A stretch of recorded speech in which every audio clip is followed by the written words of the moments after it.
We are the world. No, I'm not going to start singing that. We are the world, but we are a divided people. Since creation, we have tried just about every trick in the book to keep it so. We are a walking contradiction of spirit, right? We celebrate unity, yet we dismiss and minimize what makes us unique. We're a living, breathing contradiction in faith as well. We say that Christ in us sees the Christ in the other, yet we stumble over our differences. We praise short-term security at the expense of long-term stability.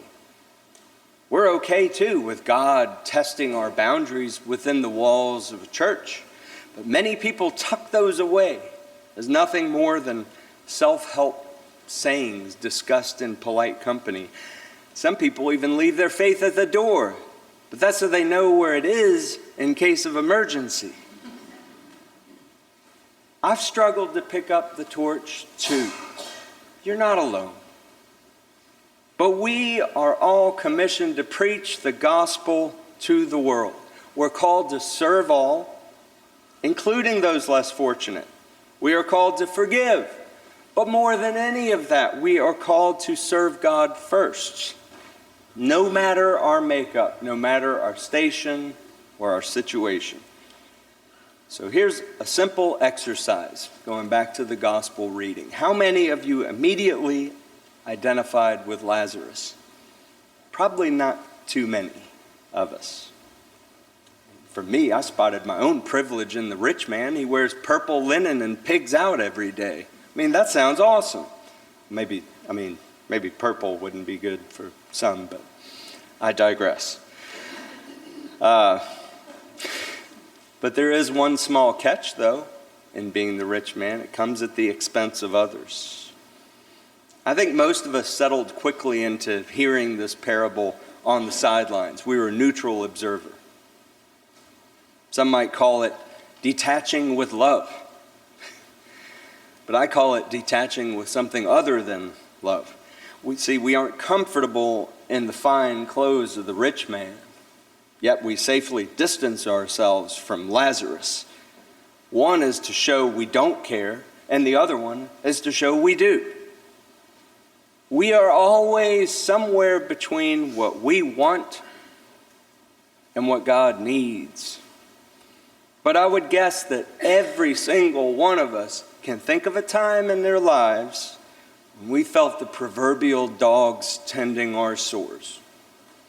When we were cast out from the group, when we felt estrangement rather than empowerment from those closest to us. Those times we felt God wasn't around, even when our prayers were marked urgent, top priority. They're sitting in a dead letter office is what we think. I bring this up because if we cannot see the times that we're all Lazarus, it is that much more difficult to see the Christ in another.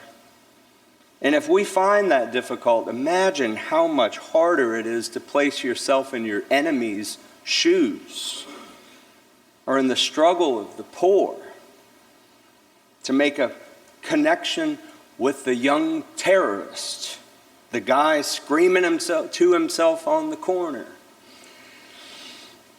the widow of gun violence, the undocumented immigrant, the documented immigrant who still lives in fear of facing an uncertain future, or your next door neighbor, your ex, you name it. I find this parable is mirrored in order to help us see ourselves better, but also those in our peripheral vision. It reveals this disconnect that happens every day in our world. So you are called to be part of the Christian experience. That includes ignoring the world when it whispers ever so soothingly to you, don't worry about lowering your window to give that guy money. He's had ample chances. Let him figure it out. Or how about this one? Don't worry. Don't worry about listening to them apologize. They hurt you. Have at it.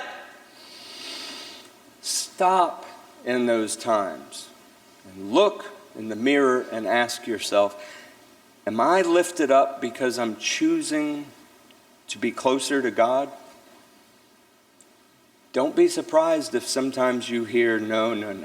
You're lifted up because you're walking on the backs of others. I'm thinking that the person who lays beside a gate with dogs licking their sores probably does not have an updated resume. They probably can't get a job because a mailing address is required. They can't get a place to live because they have no job. And they can't make regular doctor appointments because it's too far to walk and no one's giving them a ride.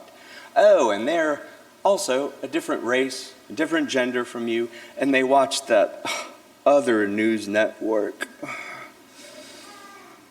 But go into the world and preach the gospel. Go into the world and make disciples of all nations. These are some of the last words Jesus said to his disciples after he had been resurrected and before his ascension to heaven. They are part of the Great Commission. If the words of a dying man hold significant weight, why are we even debating about the words of a resurrected one? What exactly are we doing when we go into the world and preach the gospel? Who are we serving? God?